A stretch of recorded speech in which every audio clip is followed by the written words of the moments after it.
இந்திய திரை இசை வரலாற்றிலே தனது இனிமையான குரலால் அழியாத முத்திரையை பதித்து இசையையே தனது உயிர் மூச்சாக கொண்டு வாழ்ந்த இசையரசி ஜானகி, எஸ் ஜானகி இன்று நம்மிடம் இல்லை என்றாலும் அவருடைய நினைவுகள், அவருடைய பாடல்கள், அவர் பாடிய அந்த பாடல், இசை என்றென்றும் வாழ்ந்து கொண்டிருக்கும்.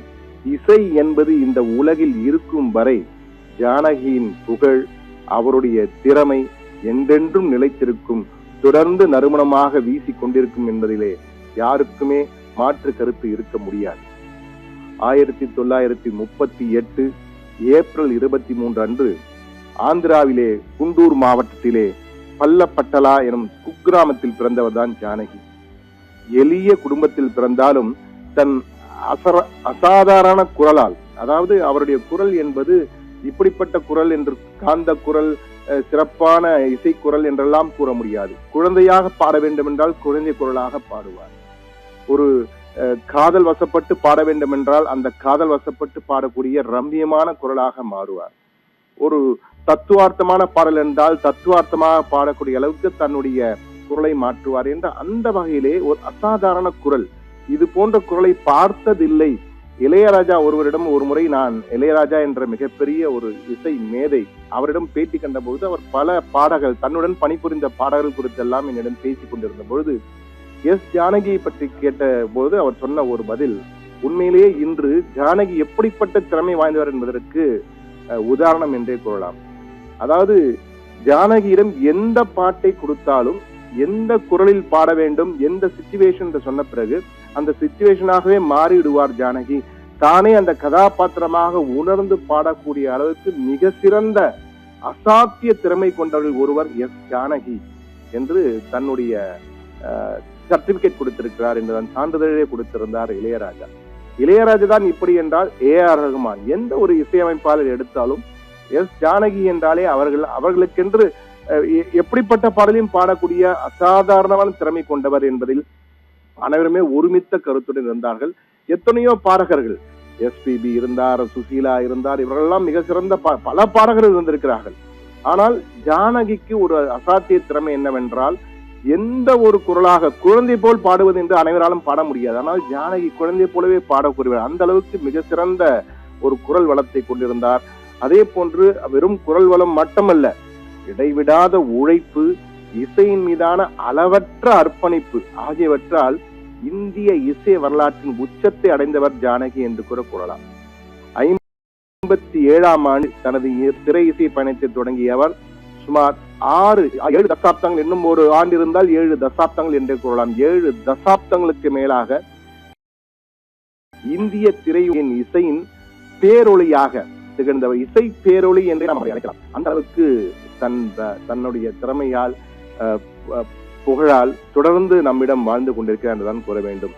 தமிழ், தெலுங்கு, கன்னடம், மலையாளம், இந்தி என இந்தியாவில் உள்ள பல மொழிகள், இப்படியெல்லாம் மொழி இருக்கிறதா என்று கேட்க அந்த மொழியில் கூட ஜானகியின் குரலிலே ஒரு பாடல் வந்திருக்கும். ஆங்கில பாடல் கூட பாடியிருக்கிறார், ஜப்பான் மொழியிலே பாடியிருக்கிறார், கிட்டத்தட்ட 33 மொழிகளிலே பாடியிருக்கிறார் என்றால் இதுவே ஒரு மிகப்பெரிய சாதனை. எந்த ஒரு பாடகரும் செய்யாத சாதனை என்றால் இந்த ஒரு சாதனை என்று கூறலாம். அந்த அளவுக்கு பாடியிருக்கிறார். அது மட்டுமல்ல, 48,000 பாடல்கள், இந்தியா மற்றும் வெளிநாட்டு பாடல்கள் என 48,000க்கும் மேற்பட்ட பாடல்கள் ஜானகியினுடைய தனிப்பட்ட குரலிலே இதுவரை அரங்கேறி இருக்கின்றன என்றுதான் கூற வேண்டும். இசை வரலாற்றில், உலக இசை வரலாற்றில் மிக அதிக பாடல்களை பாடிய பின்னணி பாடகிகள் இவர் ஒருவர் என்று கூறும் அளவுக்கு தன்னுடைய திறமையால் அனைவரையும் வசீகரித்து வந்தார் என்றுதான் கூற வேண்டும். அவரது குரல் வெறும் இசை அல்ல, அது உணர்வுகளின் மொழி. உண்மையிலே இது அனைவராலும் ஒப்புக்கொள்ளப்பட வேண்டிய ஒரு கருத்து என்றுதான் நினைக்கிறேன்.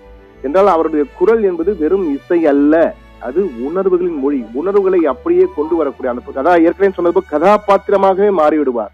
உணர்வுகளின் மொழியாக அவருடைய பாடல்கள் இன்றும் ஒலித்துக் கொண்டிருக்கின்றன. தாயின் தாலாட்டாகவும், காதலின் மென்மையாகவும், சோகத்தின் கண்ணீராகவும், பக்தியின் பரவசமாகவும், கிராமியத்தின் மண் வாசனையாகவும், குழந்தையின் மழலையாகவும் ஒலித்த குரல் அது.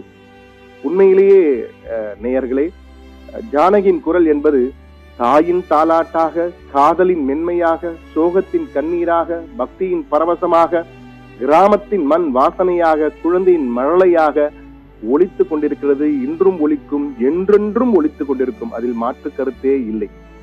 எந்த நடிகைக்கும் எந்த கதாபாத்திரத்திற்கும் ஏற்றவாறு தனது குரலை மாற்றி பாடும் அபூர்வ ஆற்றல் கொண்ட சில பாடகர்களில் ஜானகியும் ஒருவர் பிரதானமாக இருந்தார் என்றே நாம் சொல்லலாம். அதே போன்று அவருடைய சாதனைகளுக்கு எல்லையே இல்லை. அந்த அளவுக்கு சாதனைகள். 4 முறை தேசிய விருது, ஏகப்பட்ட தமிழ்நாடு அரசு விருதுகள், கலைமாமணி விருது, தமிழ்நாடு மாநில திரைப்பட விருது, கேரள மாநில திரைப்பட விருது, ஆந்திர மாநில திரைப்பட விருது, நந்தி விருது, ஒடிசா மாநில திரைப்பட விருது, ஏகப்பட்ட விருதுகள். இது என்றல்ல, அந்த அளவுக்கு விருதுகள். அதே போன்று அந்த செந்தூர பூவே என்று அவர் பாடும்போது எழுகின்ற அந்த இசையின் ஈர்ப்பும், இஞ்சி இடுப்பழகா என்று பாடும்போது அவருடைய அந்த பாடலே வருகின்ற சின்ன சின்ன ஸ்பரிச உணர்வுகளும் உண்மையிலேயே ஒரு பாடலை இப்படியெல்லாம் பாட முடியுமா என்று நாம் அந்த கதாபாத்திரம் நம்மையே மாற்றி விடுவார். அந்த அளவுக்கு தன்னுடைய இசையால், அந்த பாடல் வரிகளால், பாடுகின்ற திறமையால் நம்மை ஈர்க்கக்கூடியவர் ஜானகி என்றான் கூற வேண்டும்.